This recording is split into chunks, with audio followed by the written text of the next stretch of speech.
আজকে তৈরি করব খুবই মজাদার একটি ভর্তা, আর সেই ভর্তাটা হচ্ছে খাসির মাংস দিয়ে ভর্তা। এই ভর্তাটা খুবই মজার, চাইলে একবার এভাবে তৈরি করে দেখতে পারেন। ভর্তা তৈরি করার জন্য আমি এখানে খাসির মাংসটাকে ছোট টুকরো করে নিয়েছি। এবার দিয়ে দিলাম হলুদ, মরিচ, স্বাদমতো লবণ আর রান্নার রেগুলার তেল। এখন মাংস সেদ্ধ করার জন্য আমি পরিমাণ মতো কিছুটা পানি দিয়ে ভালো করে নেড়ে নিচ্ছি।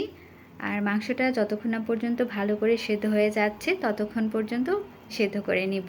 এবার দিয়ে দিচ্ছি কিছু রসুন আর আদা কুচি, আর দিয়ে দিলাম কিছু কাঁচামরিচ, আর এখানে দিয়ে দিলাম কিছু দেশি আলু। আর আলুটাকে আমি পাতলা করে কেটে নিয়েছি, আর দিলাম সাথে পেঁয়াজ কুচি করে কেটে।